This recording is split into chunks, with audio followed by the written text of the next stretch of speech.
السلام عليكم ورحمة الله وبركاته. الحمد لله رب العالمين، الصلاة والسلام على أشرف المرسلين وعلى آله وصحبه أجمعين، أما بعد. رب اشرح لي صدري ويسر لي أمري واحلل عقدة من لساني يفقهوا قولي.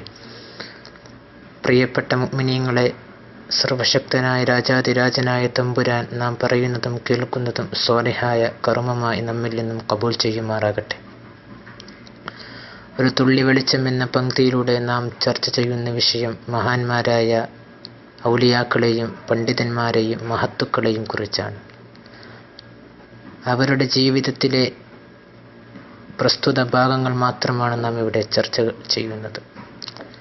നമുക്കറിയാം, India 1947 August 15 British കരാളഹസ്തത്തിൽ നിന്നും സ്വതന്ത്രമായി. ഇന്ത്യ രാജ്യത്തിൻ്റെ മഹത്തായ സ്വാതന്ത്ര്യത്തിന് വേണ്ടി പോരാടിയ നിരവധി മഹത്തുക്കൾ ചരിത്രത്തിൽ കഴിഞ്ഞു പോയിട്ടുണ്ട്. ഇവരിൽ മുസ്ലിമീങ്ങളും ക്രിസ്ത്യാനികളും ഹിന്ദുക്കളും ഇതര മതസ്ഥരും ഉണ്ട്. പക്ഷേ അവരിൽ മുൻപന്തിയിൽ പോരാടിയിരുന്നവരായിരുന്നു മുസ്ലിം സഹോദരന്മാരായ സ്വാതന്ത്ര്യ സമര സേനാനികൾ. എങ്കിലും അവരുടെ പേരുകൾ ചരിത്രത്തിൻ്റെ പല ഭാഗങ്ങളിലും നമുക്ക് കാണാൻ സാധിക്കുന്നില്ല. നമുക്കറിയാം, മൗലാന മുഹമ്മദ് അലി. ആരായിരുന്നു മൗലാന മുഹമ്മദ് അലി? മൗലാന മുഹമ്മദ് അലിയും ഷൗക്കത്ത് അലിയും രണ്ട് സഹോദരന്മാരായിരുന്നു. ഈ രണ്ട് സഹോദരന്മാരും ഇന്ത്യൻ സ്വാതന്ത്ര്യത്തിന് വേണ്ടി ഉദാത്തമായ നേതൃത്വം നൽകിയ മഹാന്മാരായിരുന്നു. എന്തായിരുന്നു ഇവരുടെയൊക്കെ ധീരതയുടെ പിന്നിലുള്ള ചരിത്രം? എന്തായിരുന്നു? ഇവർ ഇസ്ലാമിക വിശ്വാസം മനസ്സിൽ ഊട്ടിയുറപ്പിച്ചുകൊണ്ട് ഈമാനിന് യാതൊരു കുറവും വരുത്താതെ സ്വന്തം രാജ്യത്തിൻ്റെ സംരക്ഷണത്തിന് വേണ്ടി, സ്വന്തം രാജ്യത്തിൻ്റെ സ്വാതന്ത്ര്യത്തിന് വേണ്ടി അവർ പോരാടി. ഇത്തരമൊരു ധൈര്യം, ഇത്തരമൊരു ഊർജം അവർക്ക് നൽകിയത് ആരാണ്? അവരുടെ പിന്നിൽ ഒരു ആബിദത്തായ മഹതിയായ ഒരു ഉമ്മയുണ്ടായിരുന്നു. എന്തായിരുന്നു ആ ഉമ്മയുടെ പേര്? ബീഗം ആബിദ. നമുക്കറിയില്ല ബീഗം ആബിദയെക്കുറിച്ച്. ആരായിരുന്നു ബീഗം ആബിദ? മഹാനായ മുഹമ്മദ് അലി ബ്രിട്ടീഷുകാരോടുള്ള യുദ്ധത്തിൻ്റെ സമയത്ത് ജയിലിലടക്കപ്പെട്ടപ്പോൾ മഹാനായ മുഹമ്മദ് അലിയെ കാണാൻ, തൻ്റെ സ്വന്തം മകനെ കാണാൻ വേണ്ടി വൃദ്ധയായ ബീഗം ആബിദ ജയിലിലേക്ക് വന്ന സമയത്ത് ജയിലിൻ്റെ ജനലൈകൾ അള്ളിപ്പിടിച്ചുകൊണ്ട് മകനായ മുഹമ്മദ് അലിയോട് പറഞ്ഞു, അല്ലയോ മുഹമ്മദ് അലി, മോനെ, നീ കരയരുത്. നീ എന്തിനു വേണ്ടിയാണ് കരയുന്നത്? നീ സൗഭാഗ്യവാനാണ്. നിനക്ക് ഈ ബ്രിട്ടീഷ് സാമ്രാജ്യത്തിനെതിരെ, ഈ ബ്രിട്ടീഷുകാരുടെ ചെയ്തികൾക്കെതിരെ യുദ്ധം ചെയ്യാനുള്ള ശക്തി നിനക്ക് കിട്ടിയില്ലേ? അതുകൊണ്ട് നീ അഭിമാനിക്കണം, നീ കരയരുത്. നീ അന്തസ്സോടുകൂടി യുദ്ധം ചെയ്യണം.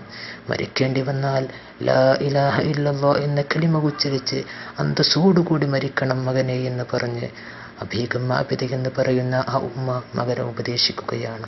എന്നാലും ബ്രിട്ടീഷുകാർ തരുന്ന വെള്ളം, അതല്ലെങ്കിൽ വിഷം നീ ഒരിക്കലും വാങ്ങിക്കുടിക്കരുത് എന്ന് ആ മകനെ മഹതിയായ ആ ഉമ്മ ഉപദേശിക്കുകയും ചെയ്തു. ഇത്തരം ധൈര്യം, ഈമാനിക ധൈര്യം ആദ്യം നൽകി.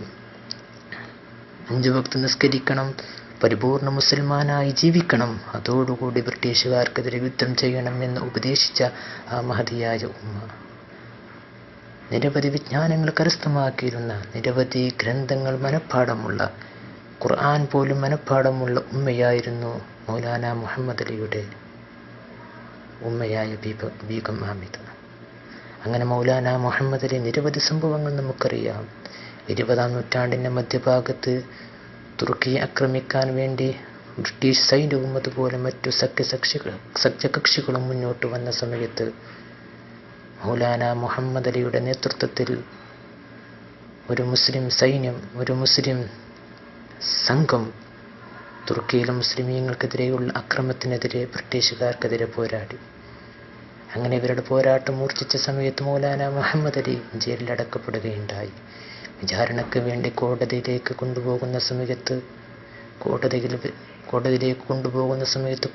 വെച്ച് മൗലാന മുഹമ്മദ് അലിയോട് ബ്രിട്ടീഷുകാരൻ ചോദിച്ചു, അല്ലയോ മുഹമ്മദ് അലി, എന്തിനു വേണ്ടിയാണ് കാതങ്ങൾക്കപ്പുറത്തുള്ള മൈലുകൾക്കപ്പുറത്തുള്ള തുർക്കിയിലെ മുസ്ലിമീങ്ങൾക്ക് വേണ്ടി എന്തിനാണെന്ന് പോരാടുന്നത്? അപ്പോൾ മൗലാന മുഹമ്മദ് അലി പറഞ്ഞു, ഞങ്ങളുടെ പ്രവാചകർ മുഹമ്മദ് സല്ലല്ലാഹു അലൈഹി വസല്ലമ തങ്ങൾ പറഞ്ഞിട്ടുണ്ട്, അൽ മുസ്ലിമു അഖുൽ മുസ്ലിം, മുസ്ലിമീങ്ങൾ പരസ്പരം സഹോദരന്മാരാണ്. അവർ എവിടെയാണെങ്കിലും, ലോകത്തിൻ്റെ ഏത് കോണിലാണെങ്കിലും അവർ വേദന അനുഭവിക്കുന്നുണ്ടെങ്കിൽ അവരുടെ വേദനയിൽ പങ്കാളിയാകാൻ വേണ്ടിയാണ് ഞങ്ങളുടെ പ്രവാചകർ സല്ലല്ലാഹു അലൈഹി വസല്ലമ തങ്ങൾ കൽപ്പിച്ചത്. അതുകൊണ്ട് അവർക്കെതിരെ വാളോങ്ങിയാൽ അതിനെതിരെ ശബ്ദിക്കാൻ മുസ്ലിമീങ്ങളായ ഞങ്ങൾ, ഇന്ത്യക്കാരായ മുസ്ലിമീങ്ങൾ ഉണ്ടാകുമെന്ന് ശക്തമായി മുന്നറിയിപ്പ് നൽകി മഹാനായ മുഹമ്മദ് അലി. ഇവരുടെയൊക്കെ മനസ്സിൽ ഈമാനിക ആവേശമായിരുന്നു. അല്ലാഹുവിലുള്ള അചഞ്ചലമായ വിശ്വാസം മനസ്സിൽ ഊട്ടിയുറപ്പിച്ചുകൊണ്ട് തന്നെ ബ്രിട്ടീഷുകാർക്കെതിരെ ശക്തിയുക്തമായി പോരാടിയ ഒരു മനസ്സ്, ആ അചഞ്ചലമായ ഈമാനും ആ മനസ്സും നമുക്കുണ്ടാകണം. അത്തരം മനസ്സ്, അത്തരം ഖൽബ് നാം സൃഷ്ടിച്ചെടുക്കേണ്ടതുണ്ട്. അല്ലാഹു നമുക്ക് തൗഫീഖ് നൽകട്ടെ. ആമീൻ റഹ്മതിക യാ അർഹമർ റഹീമീൻ. അസ്സലാമു അലൈക്കും വറഹ്മത്തുള്ളാഹി വബറകാതുഹു.